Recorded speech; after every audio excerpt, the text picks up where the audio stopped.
Hi everyone, and welcome to the channel for the latest update on Preston Street, my layout based on the good shed of the same name in Whitehaven, Cumbria in the 1980s and early 90s. In this video, I had a back scene, finish the large amounts of vegetation and add some of the finer details.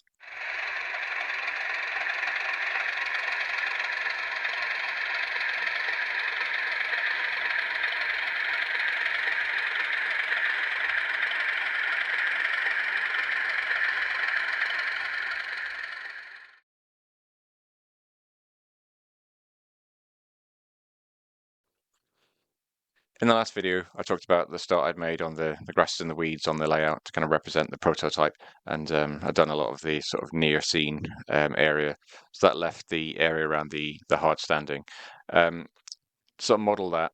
Looking at the images, it looks like a lot of the grass is kind of dead. So to kind of represent that, I've used a mix of sort of 50-50 mix of Woodland Scenics, fine turf, yellow, and a little bit of green, to kind of show that sort of dead, dead grass bit. Also added a little bit of black weathering powder as well, just near the tracks because does look quite grimy. As you move away from the hard standing, then I've sort of changed the mix so it's more green again to represent the prototype, and then it then moves into the more of the Peco grass, which is longer, and that sort of applies as you move towards the disused tracks. This is again a mix of various different blends. So for the Pico grass, I've kind of used a mix of green and yellow and a little bit of brown. And then also, once that was all done, added a few bits of Woodland Scenics clump foliage to sort of represent the slightly the bigger weeds. Along the wall at the back, I've gone for a mix of Pico grasses again, and where the wall ends, we've got a short section of fence, which is from Woodland Scenics as well, and a mix of foliage clumps and fibre just to kind of finish off the look. Probably the biggest mix of different products I've used in quite a small area, but I think the blend looks quite good to me.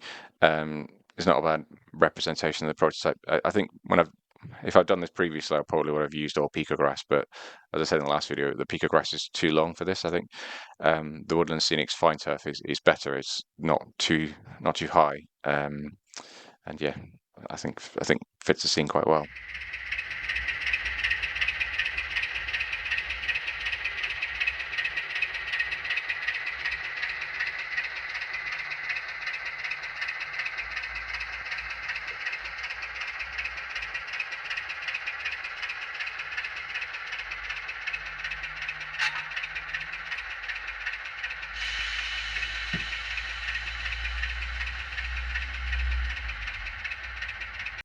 For the vaccine, I've decided to go with a print that came from a copy of Railway Modeler magazine. I had originally planned to use screenshots from Google Street View, but I couldn't get the photos to align as I wanted. The Railway Modeler scene is similar to the view up towards Hengsingham that you see in the prototype. It just doesn't have the rugby field in the near field. It isn't quite the right angle, but I think as it's a back scene and there's plenty more going on in the fore scene, I think it works, and I think it does look better than the original sky blue I had originally. Unfortunately, despite my best efforts with getting that in place, there is a visible join because I had to use two pieces of the photo backscene to get it to work. I tried to get them to align, but there is a visible gap. So to mask that, I've added a tree, which you can see. So this was made using a stick from the garden, sort of cut to size, sprayed with some glue, and then I used some of the Woodland Scenics polyfiber, wrapping that around, and I think so. Gives a reasonable tree, and happily masks that annoying little gap in the back scene.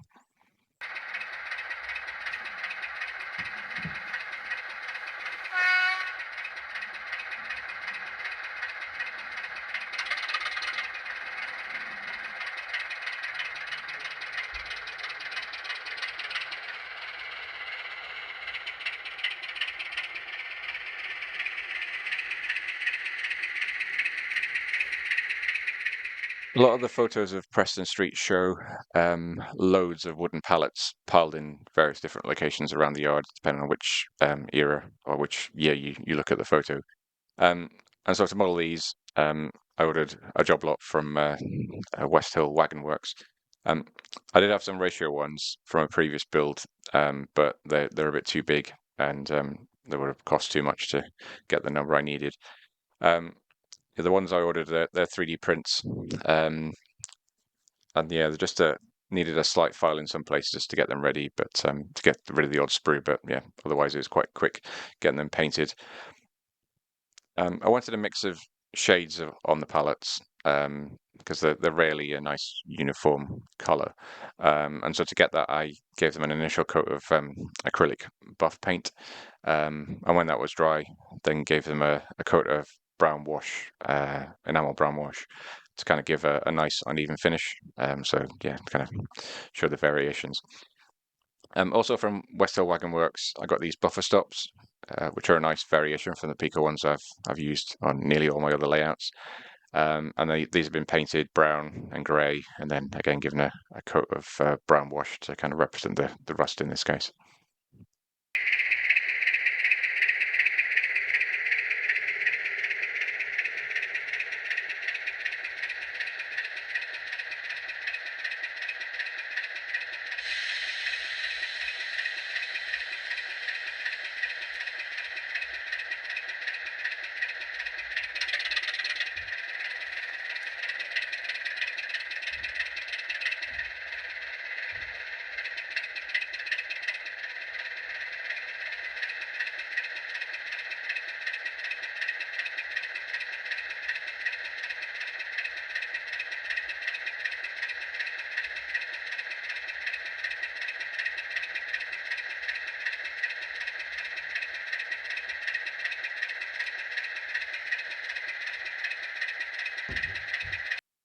That all done, I've also added a few more details. So I added some workers to the yard.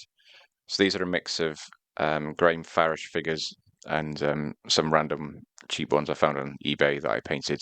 And I'm quite pleased that I managed to get them to not look too dissimilar.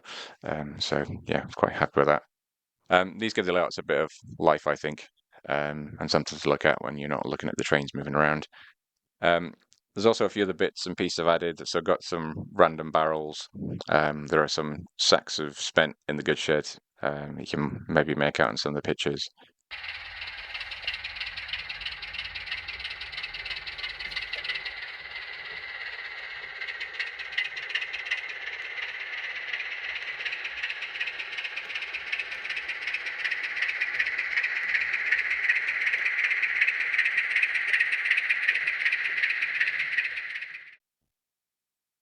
And yeah, that's where Preston is for now. I think it's pretty much finished. Although, as everybody knows, layouts are never really finished. You always find something else to add.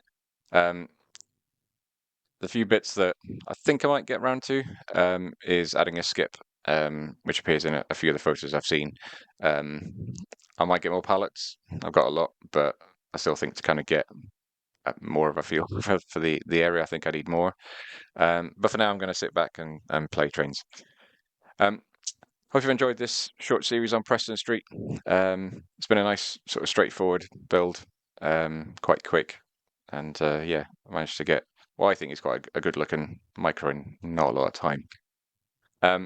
If you enjoyed this video, please consider leaving a like and subscribing, and yeah, I'll see you all next time.